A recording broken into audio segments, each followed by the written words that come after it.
nós vamos aplicar aí a nossa quarta aula, que traz por título O Líder e o seu relacionamento com a igreja. Quase isso que você estava falando. Nós vamos falar um pouco sobre isso, mas nós vamos ver um âmbito aí do líder. Então nós já aplicamos aí 3 aulas, estão todas aí na playlist aí no nosso canal. Quem tem necessidade de assistir, vá lá e assista as aulas anteriores. Hoje nós vamos para a quarta aula do módulo Administração e Liderança com Ética. E hoje nós vamos falar o líder e o seu relacionamento com a igreja. Um assunto de suma importância. Na aula passada nós falamos do líder e o gerenciamento pessoal. Hoje nós vamos falar do líder e o relacionamento com a igreja. O líder e o seu relacionamento com a igreja. O obreiro não deve criar uma distância entre si mesmo e a igreja. Vamos explicar. Considerando-se superior aos membros, dificultando o acesso das pessoas a ele. Esse assunto ele é de muita mesmo importância, porque vai falar do cuidado do líder com a igreja e da igreja com o líder. Já de começo aí a gente fala que o obreiro ele não deve criar uma distância achando que ele é mais por ser obreiro, ou por ser uma pregadora para mulheres, ou para ser alguma coisa assim. Então a pessoa que tem o ministério, o chamado, ela não pode achar que ela é algo só pelo fato de ter uma chamada. Cadê seu livro, João? Então, não pode existir isso. Lembrando que quanto mais é dado, mais é cobrado. Como assim? Se hoje eu sou um diácono, a cobrança em cima de mim vai ser maior do que em cima de um membro. Então eu tenho que entender isso aí. Se eu me alisto para o ministério, eu tenho que entender que eu vou ter que me doar um pouco mais. Se eu sou presbítero, eu tenho que entender que a cobrança em cima de mim sendo presbítero vai ser maior do que a do diácono. Eu vou ter que estar ali, algumas vezes vou ser pego de surpresa ali para trazer um ensino, para falar sobre um assunto, para aplicar algo relacionado à liderança, como um pastor local. Então eu, como presbítero, eu tenho que estar preparado para tal. Então, mas isso não faz de mim uma pessoa melhor do que o outro, nem eu posso me achar assim, achar que eu sou melhor pelo fato que eu tenho um cargo, que eu estou utilizando o microfone ou o púlpito da igreja enquanto vocês me ouvem. Então isso não quer dizer nada sobre ser melhor ou não. O que vai dizer se você é um ótimo, um crente excelente, é a sua dedicação com Deus e com a obra. O seu ministério é baseado nisso. Então, mas a gente vive num contexto onde pessoas acham que o cargo dá ele poder para suprir os seus desejos, as suas necessidades.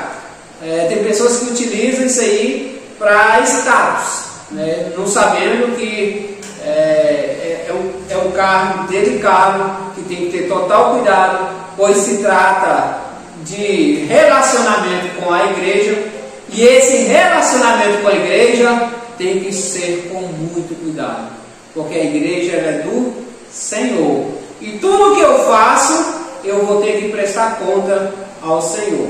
Então, antes de qualquer atitude que eu vá tomar contra o povo de Deus, eu tenho que entender que a igreja ela é do Senhor, e eu sou um dispenseiro, eu sou um mordomo, estou ali tomando conta da dispensa, estou ali ajudando a servir aquilo que Deus está mandando. Então a gente tem que ter esse cuidado, e a gente vive nesse contexto onde pessoas acham que ela por ser um pastor ou líder, ou seja lá o que for, quando fala o apóstolo ou o bispo, ele acha que ele é as outras pessoas têm que servir a ele. É evidente que eu não posso confundir as coisas também. A Bíblia fala que dá honra a quem tem honra. Você deve honrar o seu pastor. Você deve honrar o seu pastor como uma autoridade. Bom, você tem que entender que ele é uma autoridade. Você deve honrar ele da forma que você vê, abençoar ele, ajudar ele de alguma forma. É seu dever, porque ele que zela pela sua vida espiritual. Você tem que honrar ele como o seu líder. Então o líder fala de superioridade, mas só que é seu líder espiritual, não a ponto de você ser servo dele. Não, você serve ao Senhor. Mas não tem problema, se você for um servo do pastor, não tem pecado nisso. A gente vê que homens da Bíblia, grandes homens da Bíblia tiveram vários servos. Por exemplo, quer ver um servo bem famoso da Bíblia? Eliseu. Eliseu era servo de Elias. Então ele serviu Elias. E o bom serviço de Eliseu a Elias tornou ele o homem que ele é, a sua fama que ele tem na Bíblia. Josué foi um líder de exército, ele era servo de Moisés. E assim sucessivamente aconteceu, os apóstolos eram servos do Senhor. Pedro foi autoridade, ele tinha seus servos ali. Então ele tinha pessoas que ele servia. Mas eu tenho que entender que não é uma empresa, não é um reinado, aonde ali eu vou só falar e exigir, cobrar e não fazer também, não ter uma postura de uma pessoa que está na seara também. Então jamais ele deve se considerar superior aos membros. Pelo contrário, ele deve saber que ele é igual a todos. A gente vê às vezes muitos aí, porque Deus dá ali uma vocação, tem uma vocação, desenrola em alguma área, às vezes ele começa a discriminar os mais humildes. E Jesus ele deixou o exemplo, né? Ele se aproximava das pessoas. Quando a pessoa tem graça, não é assim? Bem, então, pelo incrível que pareça, pessoas que elas se revelam soberbo depois. Aí você pode até falar assim, mas Deus já sabia que ela ia chegar a esse ponto. Esse é o termo que as pessoas gostam de usar. Mas sabia, mas o termo que ela estava pedindo, ela não era soberba. Entende? Era verdade. Tem grandes reis na Bíblia que virou maligno depois do poder. Quando Deus, tem alguns homens que Deus levantou, eles eram nada, era servo, era ninguém. Depois estava no poder, começou a adorar outros deuses. Quando entre Roboão e Jeroboão, na divisão das tribos, que ficou 2 tribos para a linhagem de Davi e as outras 10 separou. O líder das 10 tribos, ele era um ninguém, ele era servo de Salomão. Depois conseguiu reinar. E nisso que ele conseguiu reinar, ele ficou com medo de perder as pessoas que iam prestar culto ao Senhor. E aí ele fez algumas imagens dos bezerros para o povo adorar. Então, ou seja, ele implantou a apostasia ali, a idolatria no meio do povo de Deus. Então ele cometeu algo abominável, que é a prostituição. Então era uma pessoa que não era nada. Mas foi Deus que escolheu ele, foi Deus que levantou ele, depois ele se rebelou. Então isso acontece na vida de muitos. Tem pessoas que se exaltam, Deus vai honrando e se exalta. E às vezes, não está no coração da pessoa se exaltar. Às vezes é por não vigiar, o diabo começa a trabalhar. Mais ou menos assim, o diabo ele não conhece seu pensamento. Mas às vezes ele vê uma pessoa te elogiando, aí vê o seu comportamento, aí vai trabalhando em cima disso. Como mais pessoas elogiam aqui, vou fazer isso e vou fazer aquilo. E aí a pessoa vai achando que é alguma coisa, quando você for ver, você já está aí exaltado. E Deus não tem vínculo com exaltados, com pessoas exaltadas. Então o negócio de Deus é ser humilde e você se torna grande. Os exaltados, ele abate. Da mesma forma que Jesus ouvia homens simples, né, como Bartimeu, ele teve uma ocasião que ele ouviu aí, da mesma forma que ele ouviu Nicodemos, da alta, ouviu também Bartimeu, que era um que pedia esmola. Então Deus, ele não faz e não fazia acepção de pessoa. Então essa é uma das semelhanças que nós devemos quando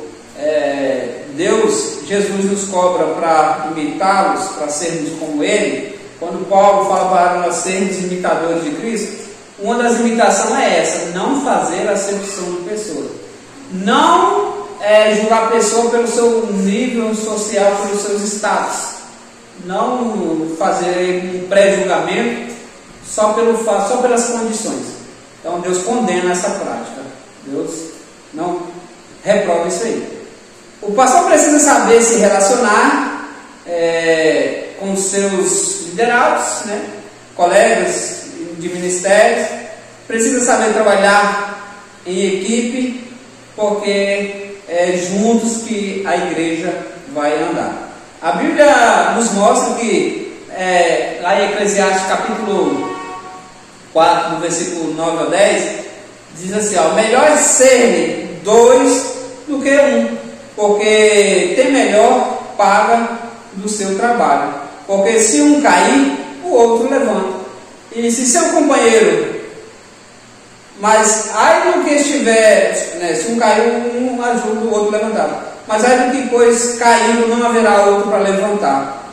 Aí mais na frente: e o cordão de 3 dobras não se quebra tão depressa. Isso aqui é um versículo muito utilizado para casamentos, né? Porque quando é 2, você pode ver, vocês já fizeram a experiência com certeza.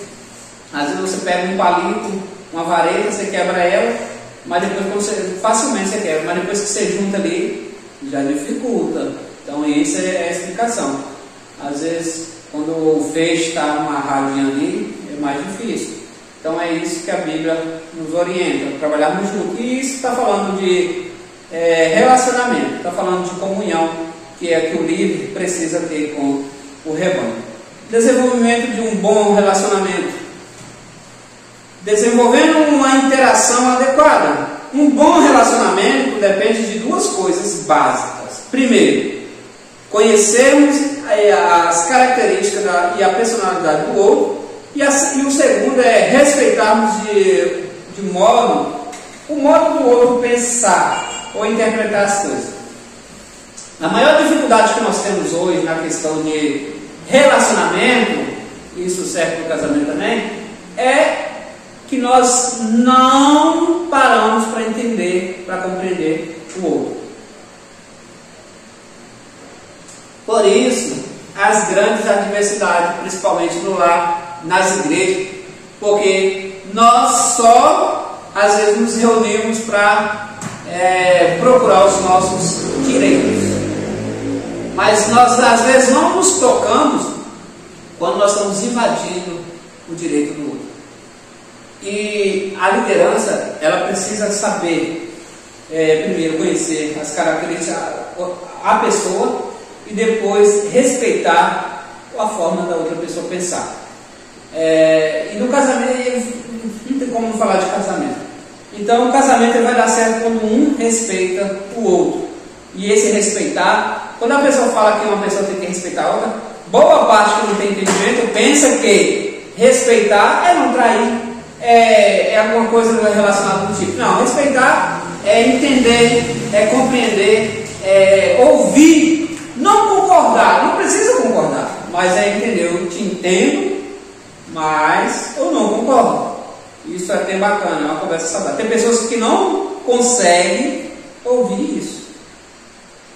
Às vezes ela quer, não, é isso e é isso, não. Então isso já é invasão. Já você não está tendo respeito com a pessoa que está conversando com você. Quando você quer aplicar a sua ideia de qualquer maneira, então você não está tendo respeito pela opinião do outro. Então nós temos que ter limite nessa questão aí. Uma relação não funciona quando tentamos modificar a outra pessoa sem que ela queira. O Evangelho. Às vezes a gente quer enfiar o Evangelho na cabeça de alguém e não entra. Mas se ela não quer,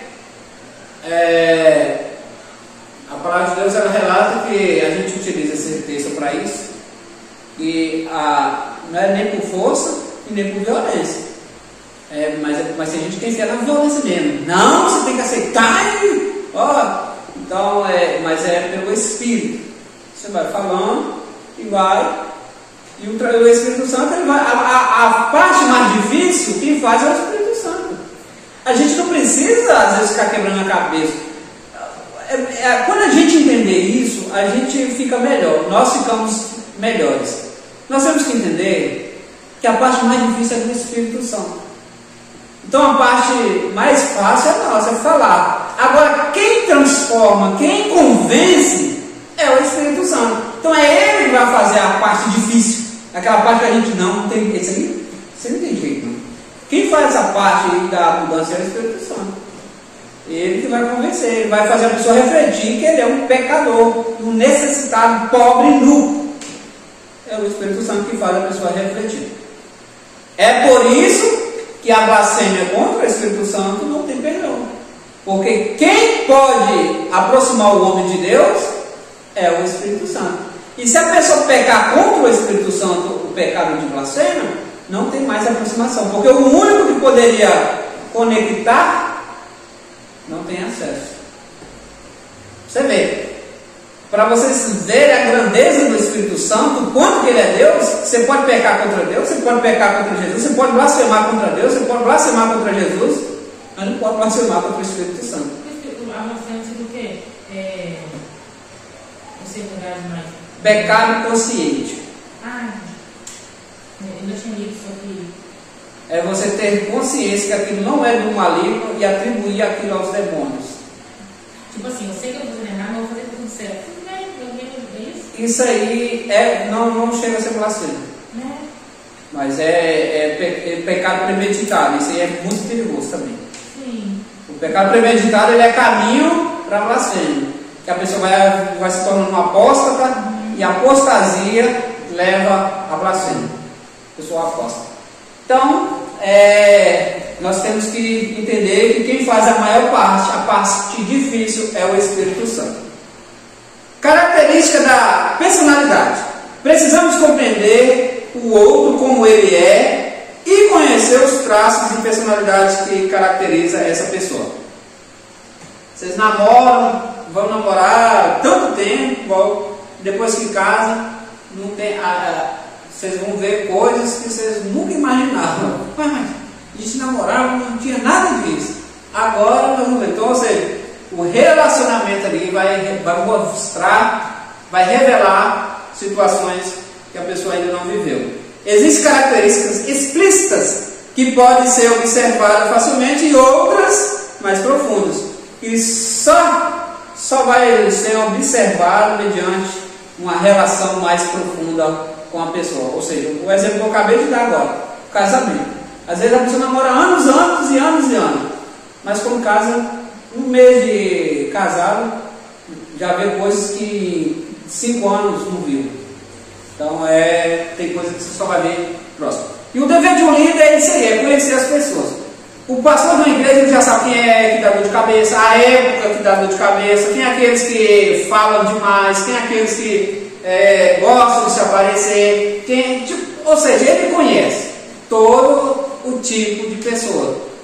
E às vezes, pela convivência ali, ele já sabe, está quase no tempo de fulano já dá uma dor de cabeça, porque já tem tanto tempo que dá dor de cabeça, está quase no prato. Então, ele consegue, o bom líder, ele consegue ter essa desenvoltura. E ele sabe lidar com essas situações. Infelizmente, é dessa forma que acontece. E é esses que fazem o pastor se tornar um bom líder. Essas pessoas que dá dificuldade, que dá trabalho, que faz o pastor se tornar um bom líder. Infelizmente, é dessa forma. Quem vai tornar você um ótimo líder é as pessoas que te dificultam para você. É as pessoas que te dão trabalho. É aquela pessoa que nunca dá trabalho, que não questiona, que não pergunta.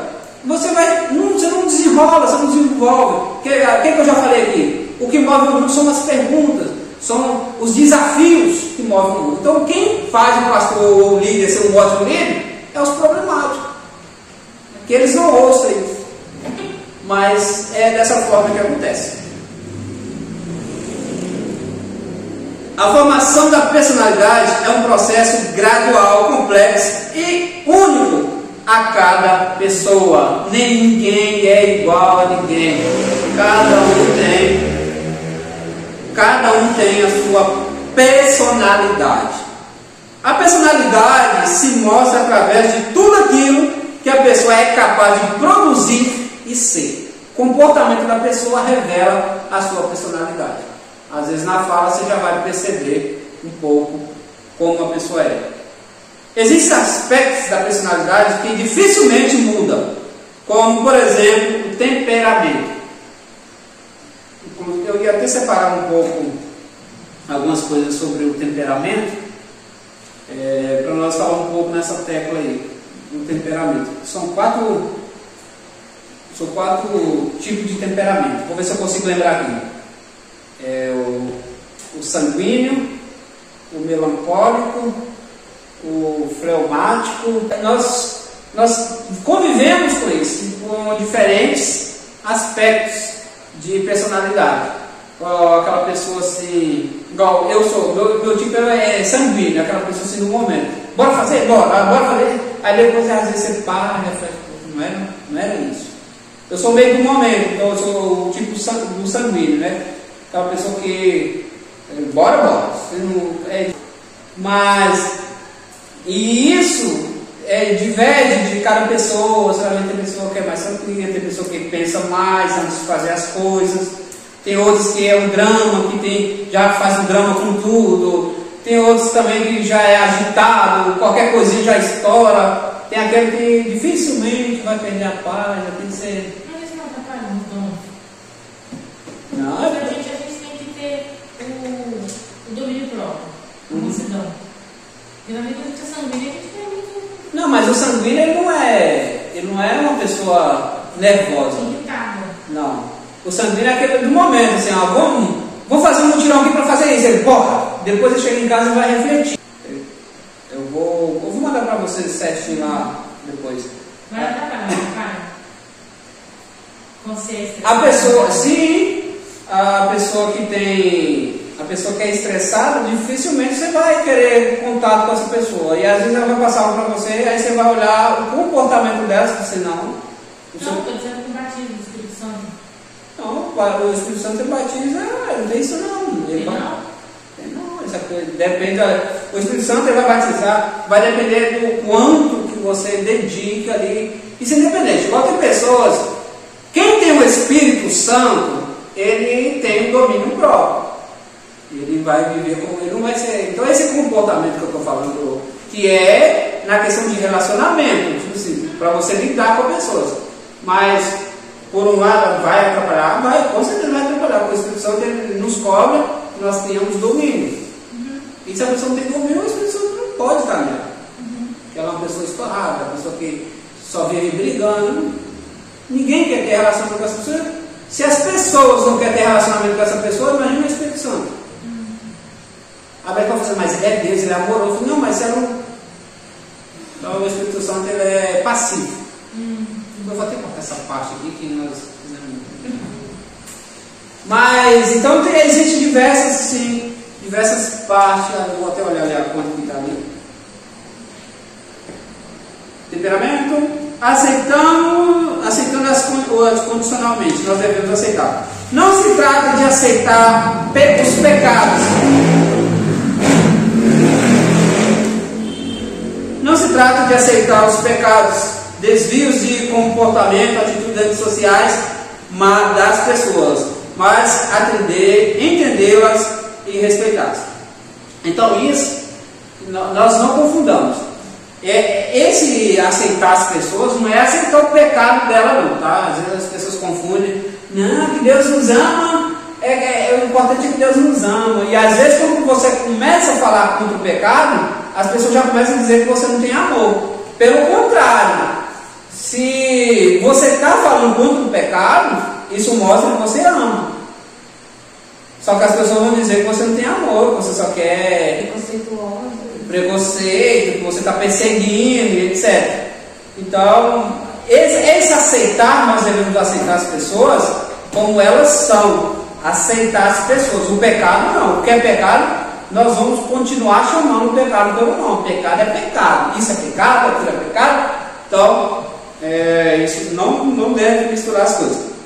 Não adianta exigir praticidade de alguém que costuma ser metódico, ou espera que uma pessoa muito extrovertida permaneça calada em uma reunião social. Não tem aquela pessoa que não consegue ficar calada de maneira nenhuma? É igual às crianças. As crianças, não adianta tentar manter elas ali por mais de 15 minutos ali paradas, sentadas, prestando atenção. Não vai acontecer. Então, assim, os comportamentos das pessoas. Se formos capazes de compreender isso, conseguiremos nos relacionar melhor com os outros. Então, olha só, uma coisa que nós devíamos fazer sempre, antes de qualquer atitude, mesmo em pensamento, de algum julgamento, era se colocar no lugar da pessoa. Primeiro se coloca, depois avalia. Porque nós somos muito rápidos em apontar o dedo. Mas às vezes a gente não tenta compreender, não tenta ter a empatia de se colocar ali no lugar da pessoa. Então, essa é a primeira atitude de um salvo, de uma pessoa que tem Deus na vida. Feito isso, analisou, entendeu, compreendeu, agora vai ajudar de alguma forma. Sistema de lentes de percepção social. Há vários fatores que contribuem com a formação da nossa percepção. Valores culturais, valores morais, espirituais, atitudes, necessidades, estereótipos, tendências cognitivas e etc. Para que se possa chegar o mais próximo possível do real conhecimento das demais pessoas, é necessário desenvolver a autopercepção, procurando conhecer mais a si mesmo, diferenciando as suas próprias características das características dos outros. Então, é tipo isso que eu acabei de explicar, né?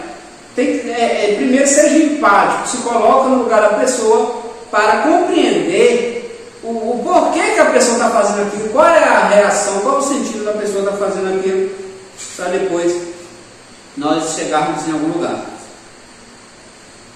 Para que se possa chegar mais próximo possível do real conhecimento das demais pessoas, é necessário desenvolver a autopercepção. É importante entendermos que as pessoas nascem diferentes umas das outras e passam por experiências de vidas diferentes. Por isso, suas características e modos de pensar divergem tanto. Com certeza você já conviveu com aquele irmão, aquela pessoa, aquele colega, que ele é do contra. A opinião dele sempre é contrária. Ou aquela pessoa também que tudo que você fala, ela já viveu, ou tem um igual, então sempre existe essas pessoas dessa forma. Isso aí vai falar de comportamento, vai falar de temperamento. A criação de um vínculo social. Se o obreiro deseja ter sucesso, ou seja, estar bem com a igreja, ele precisa aprender a estabelecer um vínculo com pessoas, é evidente. Se ele quer ser chamado para liderar, ele tem que ter esse vínculo com pessoas, e é bom estudar também, né, pessoas. É bom você trabalhar nessa área. Você quer chamado para liderar, você tem que estudar pessoas, começar comportamento, estudar, e isso vai te ajudar no desenrolar do ministério. O líder precisa ter sabedoria para saber se relacionar bem com pessoas, tendo cuidado para não se envolver emocionalmente com elas. Você tem que julgar uma causa sem se envolver, sem tomar partido. Por exemplo, vou falar sobre isso mais na frente, sobre a questão de uma reunião. Se você vai julgar uma causa numa reunião, você não pode ter partido ali, porque senão você vai ser injusto se você comprar partido ali. Se você, entre fulano, então você tem que avaliar, pesar, e sem pender para nenhum, sem se envolver emocionalmente. O pastor deve se preparar para saber lidar com as necessidades das suas ovelhas e ser capaz de compreender o comportamento delas. Teologicamente, ele precisa estar preparado, espiritualmente. É necessário, no mínimo, só isso aí não basta. Mas é necessário também, que eu acabei de aplicar, um pouco de conhecimento na área do comportamento, na área de pessoas, de gestão pessoal. Então é necessário estudar e para essa área. Criando um programa de orientação na igreja, às vezes isso ajuda, né? E é bom a gente estar se preparando, até bom isso você estar estudando, porque a gente pode estar preparando um programa de orientação na igreja. Eu tenho uma pessoa que ela é formada em pedagogia, ela tem um curso teológico, ela tem isso aqui, então a pessoa vai tendo ali um comportamento, é fácil de lidar com as pessoas, então a gente já pode estimular aí alguns programas de orientação, serviços, atendimento a membros da igreja, alguma coisa assim, que facilita também aí, ajuda na liderança. Programas que envolvem diversas atividades, aconselhamento, palestras, ou cursos, né? Tem mesmo curso, além dos cursos teológicos, né? Que já é aplicado na igreja. A necessidade de um programa de orientação. Poucos líderes já se deram conta da necessidade de um programa de orientação. Há muitas questões que precisam ser tratadas abertamente com os membros da igreja, mas tem outras também que não pode ser tratado. Tem coisas que você tem que tratar no individual. Às vezes, enxergamos apenas os problemas de ordem espiritual e ignoramos os outros aspectos importantes, como a vida sexual, emocional, familiar, financeira, saúde, etc. Às vezes a gente se preocupa tanto, busca, dedica a oração, dedica ao estudo para aplicar ali um bom ensino para a sua área espiritual, mas aí a vida sexual da pessoa está terrivelmente devastada. Familiar, financeiro, saúde, etc. E isso é interessante, até é algo que a gente pode até propor, temas que a gente pode estar elaborando alguma forma para que a igreja escolha temas para a gente tratar na igreja. Porque às vezes tem assuntos que a igreja às vezes não trata, que é uma necessidade. Por exemplo, o familiar ainda trata, financeiro. É um assunto que hoje, eu estou para te dizer que hoje é um dos principais. Estou para dizer, não, é um dos principais motivos de divórcio hoje é a vida financeira.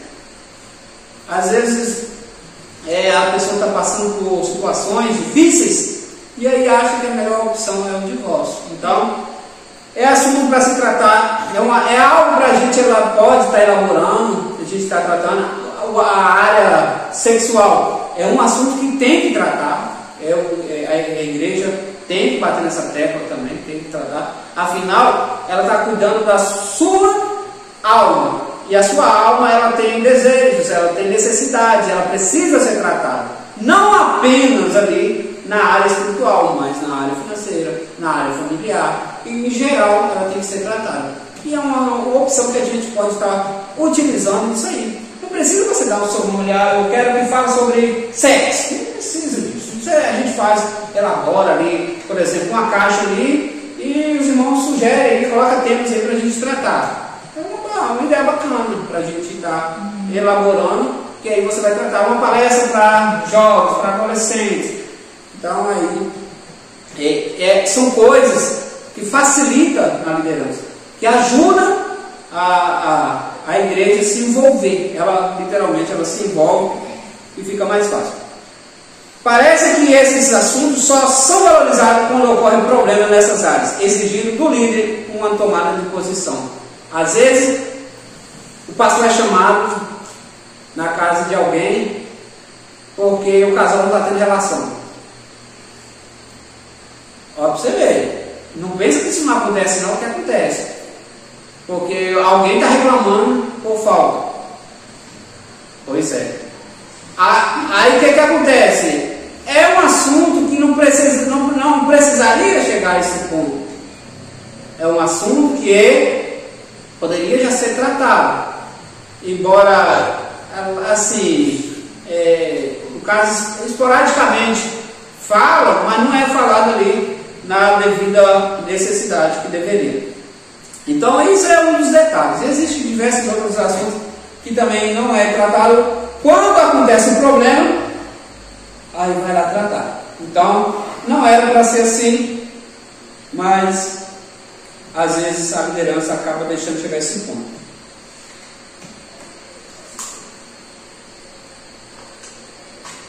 Quando um problema não é bem tratado, as pessoas envolvidas podem sofrer drásticas consequências. Já vimos que Deus, quando escolhe alguém para o ministério pastoral, confia a essa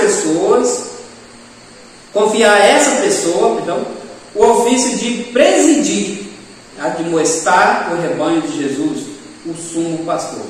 1 Tessalonicenses capítulo 5, versículo 12. E Hebreus capítulo 13, versículo 17. Cabe ao líder a obrigação de ajudar as ovelhas machucadas, desviadas, se reabilitarem. O bom líder é capaz de prever o problema antes que aconteça. Como isso é possível? Conhecendo as pessoas. Lembra que eu falei lá atrás? Falei que o pastor sabe aquela pessoa que vai dar problema quando está chegando perto de dar um problema. Então ele já prevê, só está perto de fulano, dá dor de cabeça. Ó, vai acontecer isso aqui.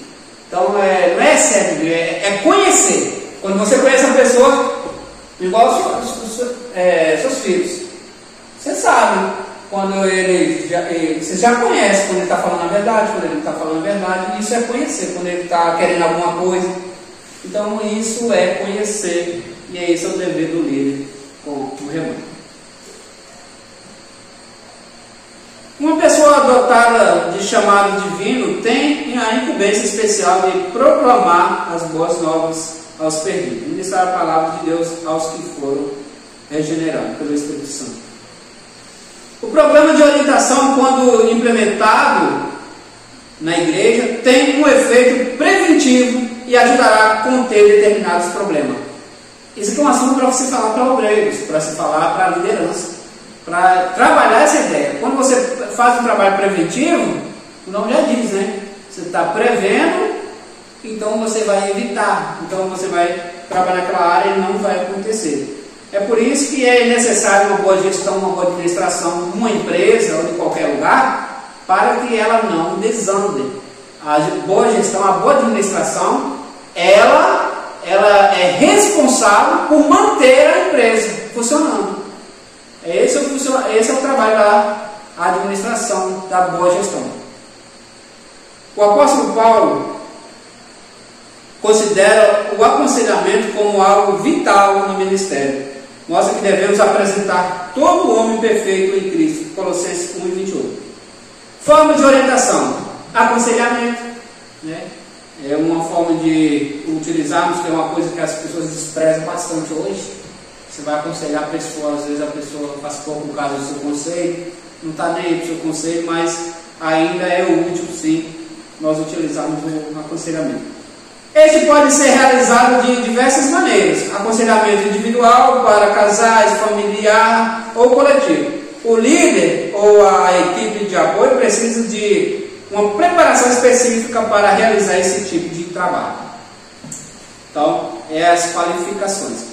Então, aconselhamento, palestras, cursos, promovendo cursos, preparação para o casamento. É uma ideia bacana. Pensa, um curso de preparação para casamento. Pessoas que vão casar, fazer um curso sobre isso. É lógico que nunca vai ser a mesma coisa do que a real ali, mas já previne ali alguns acontecimentos. Consulta a especialista na área de saúde. Há outros cursos que podem também ser desenvolvidos com casais, líderes, professores da IBD e etc. Acompanhamentos,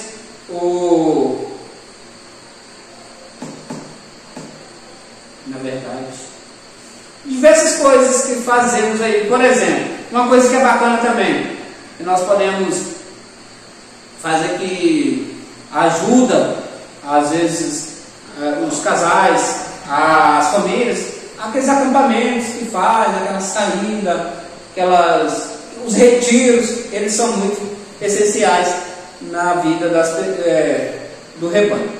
O acampamento ou retiro, espaços nesses debates sobre temas específicos, convidar uma pessoa especializada em tal área, uma sexóloga, ou uma pessoa que vai falar sobre algum tipo de doença, ou literalmente, como já acontece, alguns psicólogos, cristãos, médicos, professores, administradores, um tema bom, trazer um administrador para falar sobre administração, falar sobre, às vezes, finanças ali, vai ajudar bastante aí. Alguém que fala aí sobre sexualidade com jovens, que é um tema que precisa ser conversado com eles. Então, tudo isso vai ajudar. E mais, quem tem que ter essa visão? Não precisa propriamente ser só o líder, só o pastor. Ele tem uma equipe para pensar juntamente com ele, e ele vai analisar essas sugestões que é para crescimento. Se é para crescimento, ele deve abraçar. Temos que a mente fechada, infelizmente, então, mas não é um líder qualificado. A vida emocional, carreira profissional, entre outros. E tem pessoas que ele é mente fechada e não consegue se abrir para essas coisas, que é a evolução, a forma de crescimento, é essa abrangência para esses tipos de conteúdo. O cuidado com a ovelha ferida, o obreiro recebeu a missão de presidir e admoestar o rebanho de Jesus, o sumo pastor, e ajudar a ovelha machucadas e desviadas, ou até mesmo as rebeldes se reabilitar. As rebeldes, como eu falei para vocês, é as que vão tornar o pastor um ótimo pastor, ou acabar logo com ele de vez, a ponto de ele não querer mais pastorear, que acontece. Mas quando o pastor tem aquele que, como fala, que é sangue nos olhos, não, vou tratar desse assunto aqui, e acaba que ele sabendo ali lidar com essa situação. O gabinete pastoral deve funcionar como um lugar de restauração. Geralmente quem está no gabinete do pastor está tratando de alguma coisa, mas boa parte é problema que ele está resolvendo ali com grupos. Clínica da alma, emocionais e espirituais e alguns outros. Quem vai ao gabinete pastoral precisa e deve sair de lá abençoado. O pastor ouve a confissão e palavras de arrependimento de pessoas que tropeçaram, caíram, ou mesmo aqueles cujos hábitos de vida contradizem os princípios bíblicos. É preciso um esforço da parte do obreiro para separar o pecado do respectivo pecador. Então, o pastor ele tem que deixar de lado aqui toda aquela parte emocional, toda aquela parte ali de amizade. Então, ali ele é pastor, ele tem que tratar como líder e liderar, como pastor e ovelha. E às vezes a pessoa tem que ser amiga do pastor, ela acha, ela pode ficar de tal maneira que não vai acontecer nada. Não, o pastor fala, não, então isso não está certo, está errado. E deixar bem claro, que é seu pastor que está falando aqui. Esquece o amigo. O amigo, nós somos, mas aqui nós estamos falando de pastor para ovelha. Que tem que chamar o pecado, como eu disse, tem que tratar o pecado como pecado. É preciso um esforço da parte do obreiro para separar o pecado do respectivo pecador. O apóstolo Paulo ele dá uma orientação, irmãos, se alguém for surpreendido em algum pecado, sobre a questão de julgar de pecado, vocês que são espirituais deverão restaurá-lo com mansidão, cuide-se, porém, cada um para que também não seja tentado.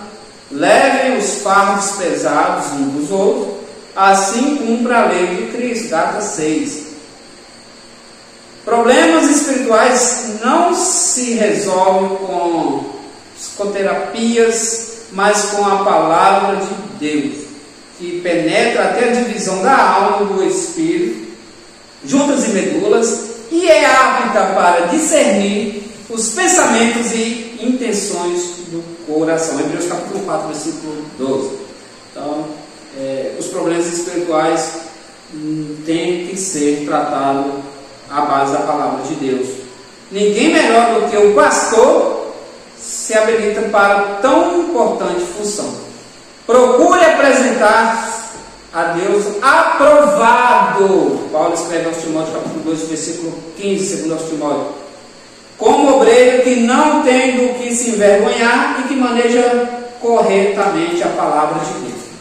Então a gente vê muitos líderes hoje que não têm essa preparação, que maneje bem a palavra de Deus. Ou seja, não é porque todo mundo está dizendo que pode, que é válido, que você vai dizer. Você vai continuar com a Bíblia. Então você vai manejar a Bíblia. Você vai falar, não, à luz da Bíblia isso não confere. Então é não. Então nós temos que ter esse discernimento. Tem que ser apto. O obreiro seja aprovado.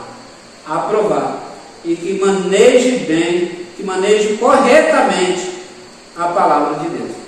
O pastor precisa ter sabedoria, equilíbrio emocional e estabilidade espiritual. Mas isso contém também, necessita um pouco da ajuda dos liderados. Às vezes a gente tenta tirar a paz do pastor, aí não tem quem vai ter controle espiritual. Tem crente que ele é treinado mesmo para tirar a paz do pastor.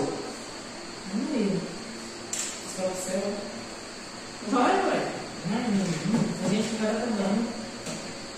Mas tem pessoas que é temperamentos. Tem pessoas que não vai mudar o temperamento dela. Mas tem que acalmar. Mas tem temperamento que não vai mudar e aí você ainda vai colocar essa pessoa lá no céu. Bruto.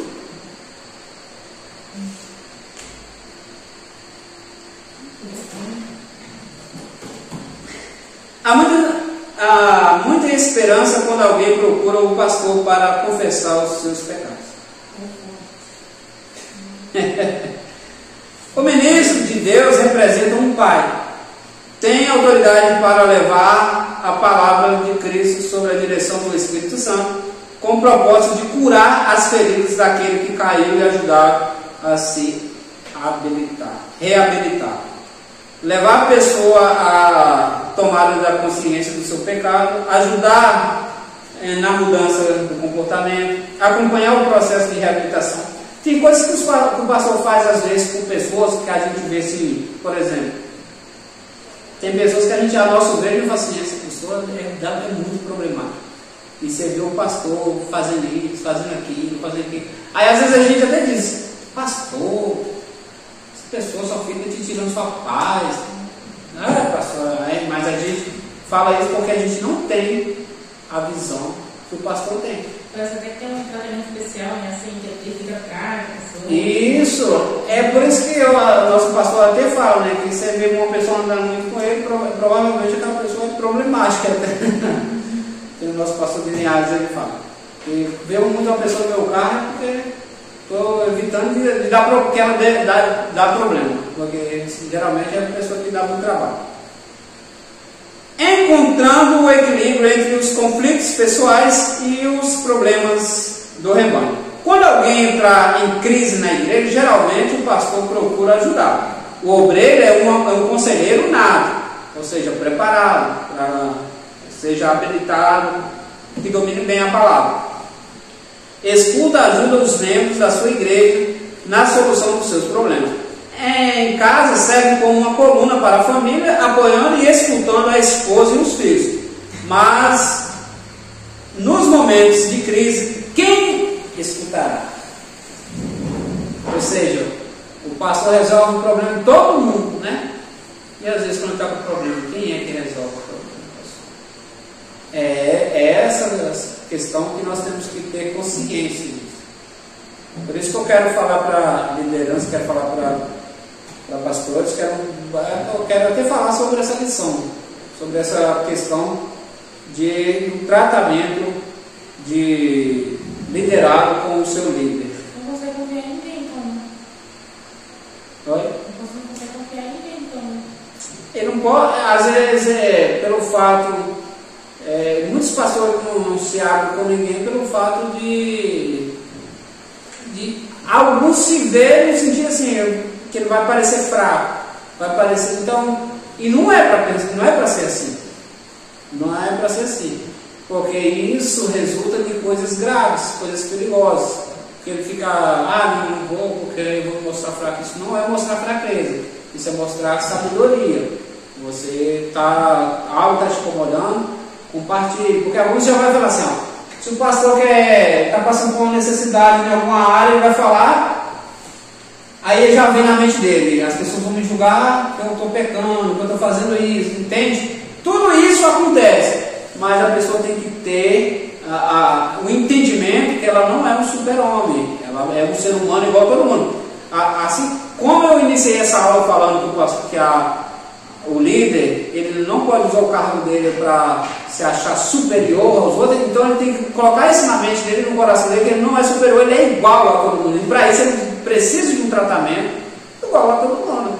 Precisa dessa visão, a igreja precisa ter essa visão. Por isso que eu quero bater muito nessa tecla, por esses tempos, nessa questão de liderança e o liderado. Porque ele escuta todo mundo, mas na hora de crise, quem vai escutar ele? Pastor Lienal Cabral, abordando sobre como vencer o esgotamento espiritual no ministério, o artigo publicado na revista do Obreiro, CTAD, faz a seguinte declaração, vou ler. Inevitavelmente existem muitos pastores deprimidos que temem buscar ajuda porque não querem que sua igreja tenha uma imagem de pastores fracos, sujeitos a erros,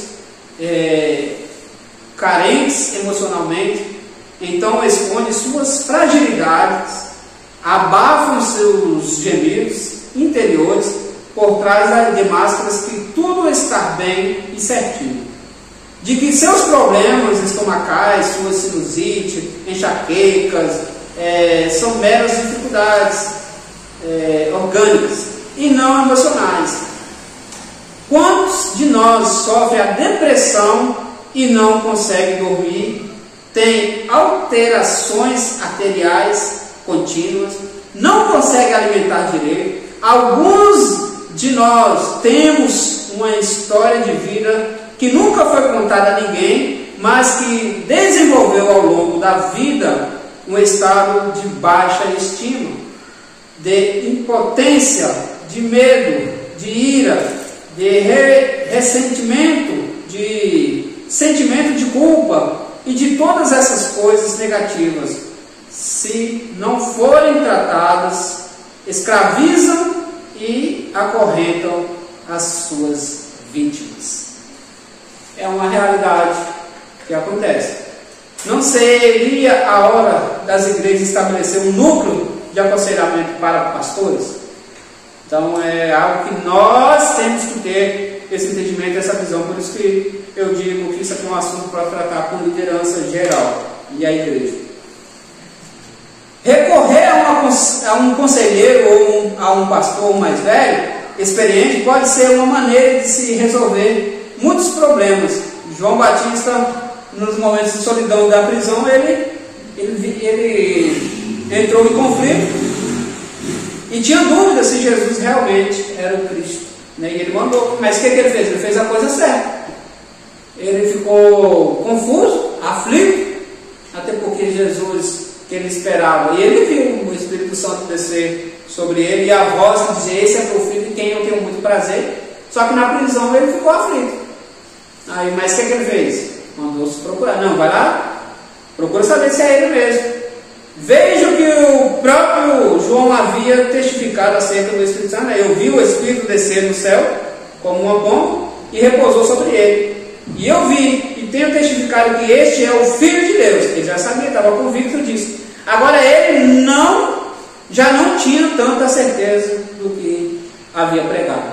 Ou seja, um momento na vida, ele chegou no momento da vida dele que ele ficou na dúvida. Aí ele fez a coisa que devia fazer, ele buscou resolver o seu conflito. Qual era o seu conflito? A dúvida. Então vamos tirar essa dúvida.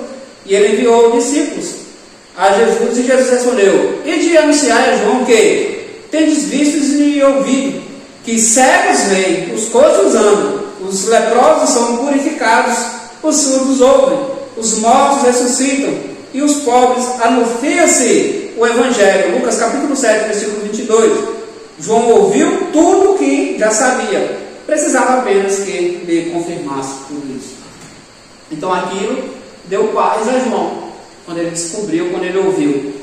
Possuímos limitações, o pastor não é um super-homem, vivemos momentos de êxito e fracassos, prazer e dor. Paulo mostra como aprendeu a lidar com essa situação. Um versículo muito utilizado pelas pessoas no cotidiano, que é Filipenses capítulo 4, só que as pessoas só falam a última parte, né? Posso todas as coisas naquele que me fortalece. Mas olha o que é que tem antes disso. Aprendi a contentar-me com o que tenho, sem estar abatido, e sei também ser abundante, ter abundância. Em todas as coisas estou instruído, tanto a ter fartura como a ter fome, tanto a ter abundância como a padecer necessidade. Posso todas as coisas naquele que me fortalece. Em qualquer situação, você entende que ele está falando, mesmo passando necessidade, eu posso todas as coisas naquele que me fortalece. E a gente às vezes utiliza só uma parte, não, posso todas as coisas naquele que me fortalece. Mas ele sabe viver qualquer situação. Eu sei passar qualquer situação, mas em todas eu posso todas as coisas naquele que me fortalece. É o que ele estava dizendo. Busca ajuda quando se fizer necessário. O apóstolo João escreveu: amados, desejo que te vá bem em todas as coisas e que tenha saúde, assim como vai bem a tua alma. 3 de João 2. Procure compreender a si mesmo, assim será capaz de compreender o outro. Lá no finalzinho, próximo apocalipse. Resolva primeiro os seus conflitos interiores para não subir ao púlpito cheio de tensões e medo. Resolva primeiro os seus problemas para não subir no púlpito cheio de tensão, cheio de medo, cheio de preocupação, todo problemático. É isso mesmo. Qual? É só versículos, né? Sempre dá, né? Oi? Medo sempre tem, não. Não, mas não está falando desse medo aí. Está falando do medo, às vezes você está cheio de problema, está com um aluguel atrasado, está faltando comida dentro de casa, está não sei o quê, está com problemas de saúde, e você está aqui preocupado com tudo isso. Às vezes alguém tirou a paz, e ali você está ali, aí você tem que separar tudo isso para não falar ali, não ser pessoal, mandar direta. Para você ver como é que não é fácil a vida. Resolva primeiro seus conflitos e depois,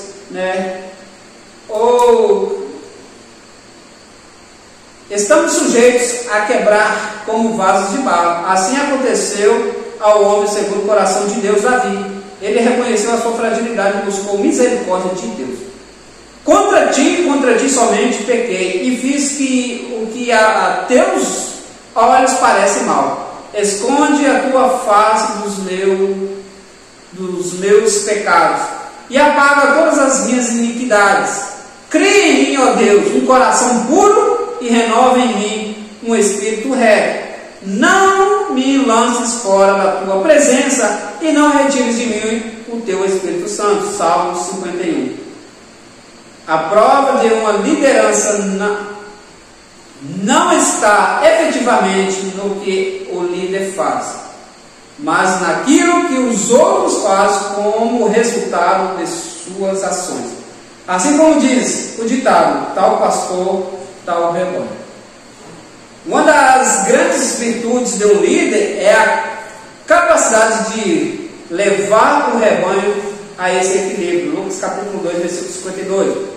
Mas como isso será possível se o próprio obreiro não tiver alcançado esse equilíbrio? Então, primeiro, pastoreando as nossas casas. O pastor é aquele que mostra o caminho, planeja, transmite informações, conduz, guia, dirige o curso das ovelhas, acompanhando-as, aliviando-as e recompensando-as, entre outras.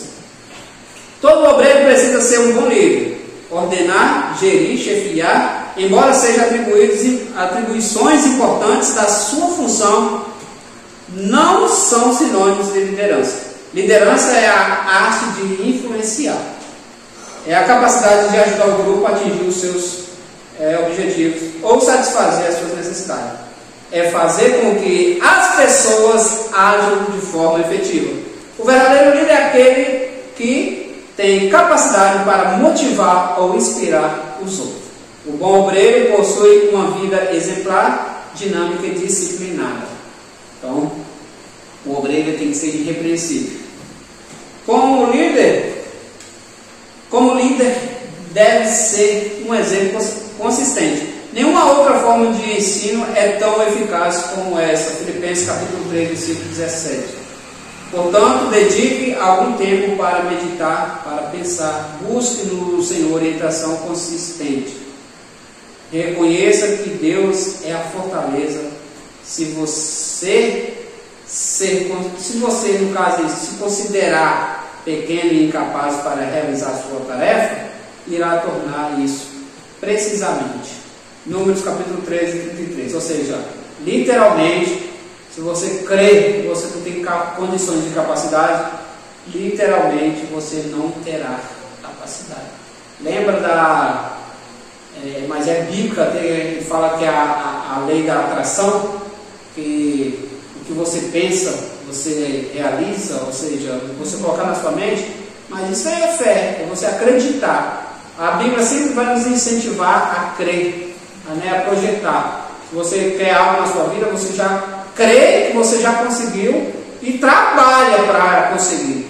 Quando nós queremos aprender determinadas coisas, que a gente se vê numa situação, é Deus que está mostrando pra gente? Por favor, não entendi sua pergunta. Tipo assim, às vezes a gente quer fazer uma coisa, né? Que nem empregar. A pessoa tímida ali, né? Coisa ali, aí daqui a pouco a pessoa se vê naquela situação.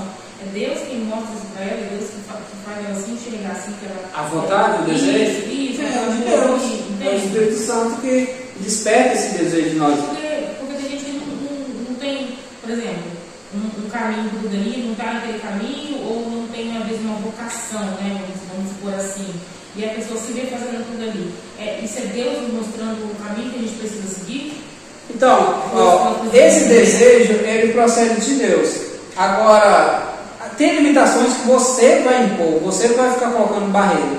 Vai ter limitações que o diabo vai tentar colocar. Mas você mesmo vai tentar se parar. Não tem nada a ver com o diabo também. Então, quando a gente vive esse evangelho com Deus, então praticamente quase tudo que sentimos, vou falar quase tudo, né? Porque não tem como ser tudo o tempo todo, eu acho, assim, na questão da carne. Mas quase tudo que nós sentimos nessa questão aí é Deus nos mostrando o Espírito Santo. Tudo voltado sobre para Deus, é Ele que nos estimula a fortalecer essas áreas, a buscar, dedicar, é tudo da parte dele.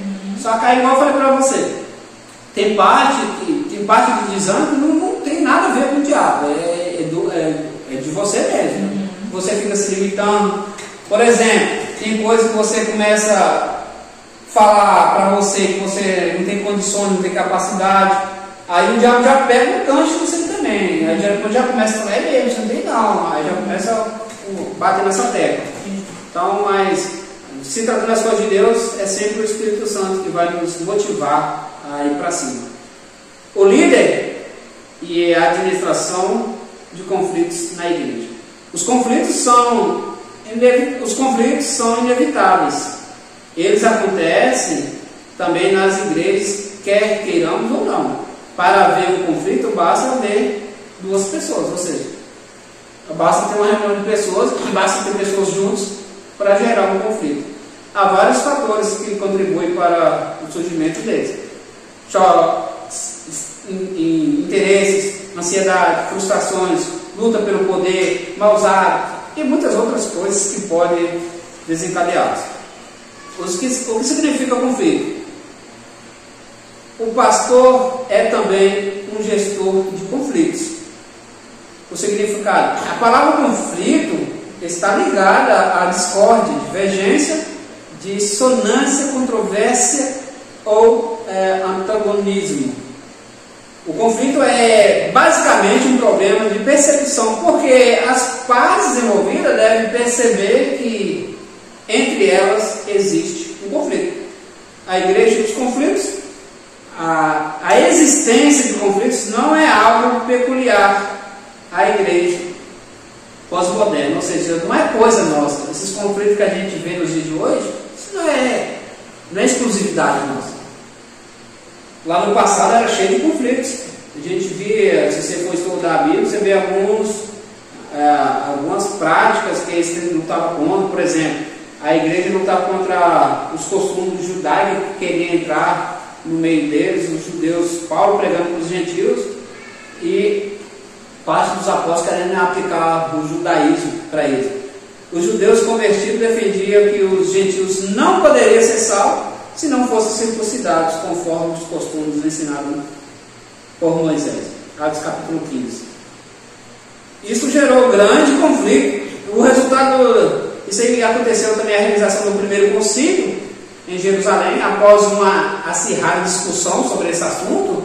Aí Tiago apresentou a seguinte solução: portanto, julgo que não devemos pôr dificuldades aos gentios que estão se convertendo a Deus. Ao contrário, devemos escrever a eles dizendo-lhes que abstenham de comida contaminada pelos ídolos, da imoralidade sexual, que eles se abstêm também da imoralidade sexual, da carne de animais estrangulados e do sangue. E passam disso aí, toca o barco. Então não precisava fazer as práticas judaicas, circuncidar e todo aquele processo que eles faziam. Continuando. Paulo e Barnabé, por causa de João Marcos, tiveram conflito. Eles se separaram, foram Paulo e Barnabé para um lado e Paulo e Silas para o outro. E teve aí um conflito.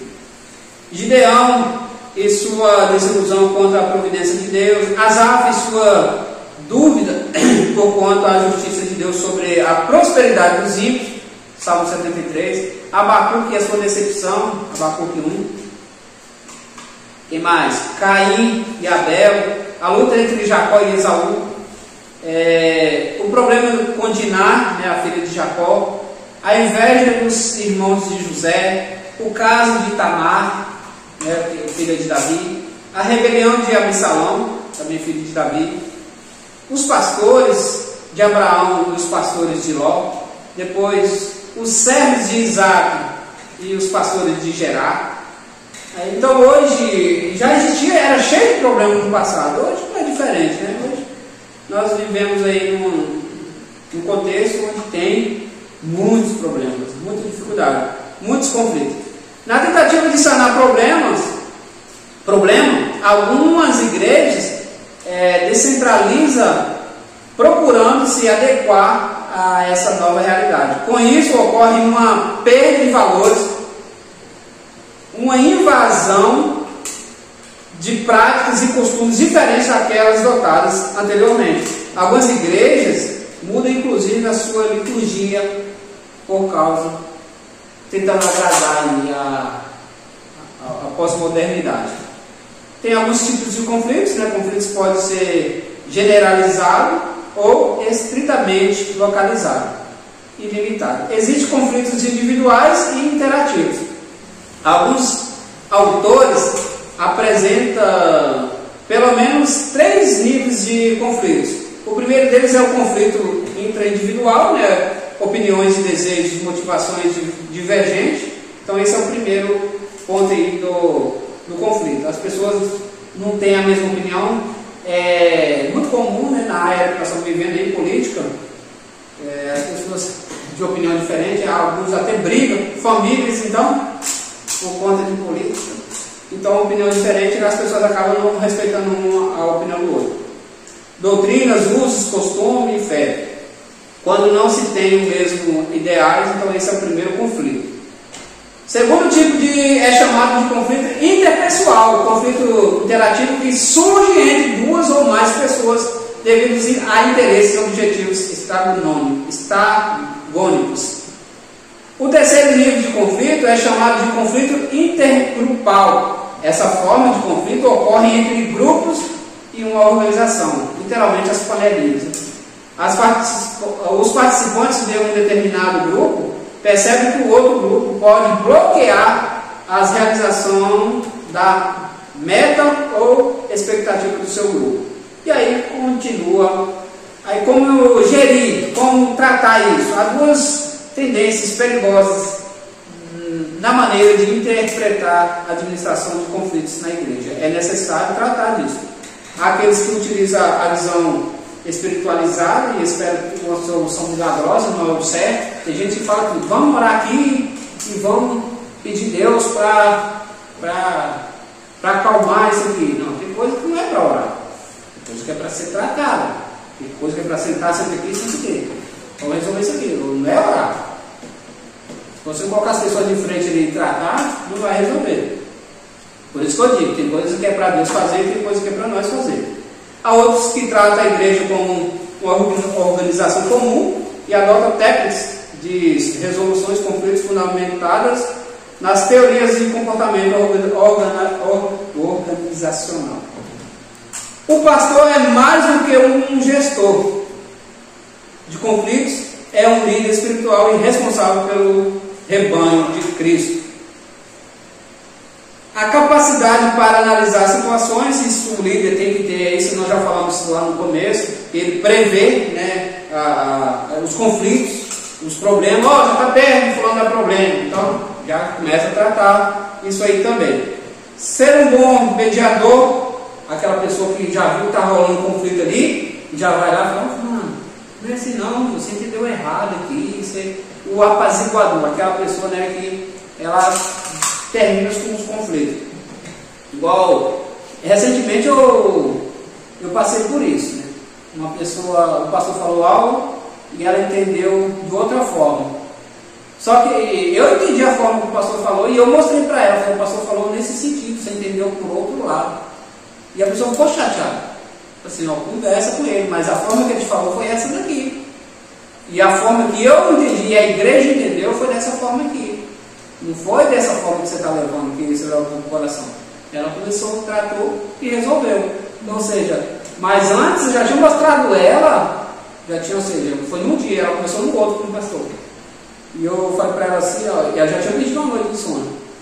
E eu falei no dia e a formação falou assim, ó, converse com ele, mas a forma que ele falou é essa aqui. Qualquer pessoa que ouviu esse assunto vai te falar disso aqui. Então eu voltei, já mediei ali, já cheguei no pastor e falei, ó, pastor, fulano quer conversar com você sobre alguma coisa assim. E ele pegou e passou, conversou, eles se entenderam e ela realmente ele passou a mesma visão que eu tinha recebido. Ele passou para ela e eu falei dessa forma assim, ela tinha de forma errada. Então tem que saber mediar essas coisas. Saber prever os problemas, nós já falamos disso aí, chega disso aí. Saber o momento certo para agir, né? O tempo não vai sanar os conflitos, tem que ter um momento ali para tratar. Evitar os preconceitos, nós tratamos disso aí no começo também. Manter a calma, não é fácil. Às vezes a pessoa está ali enchendo as paciências, não é fácil. É o domínio próprio. A ação pastoral. Os conflitos são inevitáveis, não podem ser ignorados, mas geridos e solucionados. O conflito gera um ambiente improdutivo. Quando as pessoas estão em conflito, não vai render. O pastor ou o líder precisa ter controle sobre todas as áreas da sua vida. Ordenar, chefiar, decidir, embora sejam atribuições importantes na sua função, não são sinônimos de liderança. Liderança é a arte de influenciar pessoas. É a capacidade de ajudar o grupo a chegar no mesmo lugar que nós trabalhamos e lutamos para ir, que é o céu. Nós batalhamos para chegar no céu. Então, a liderança, o dever da liderança é direcionar, orientar, manter no caminho que nos leva para o céu. Esse é o trabalho da liderança. Esse é o trabalho da igreja, ser obediente aos seus pastores, a seu líder. E isso as manterá. Se você é um bom servo, então dificilmente você vai dar trabalho para seu líder. E assim nós concluímos mais essa aula. Aí tem as atividades aí, mas as atividades nós lemos na próxima aula que vamos estar já aplicando a avaliação também. Vai ficar aí a quinta lição, o líder e a ética. O líder e a ética cristã. Sendo assim, se não tem perguntas, não tem mais fala, nós concluímos aqui a nossa aula.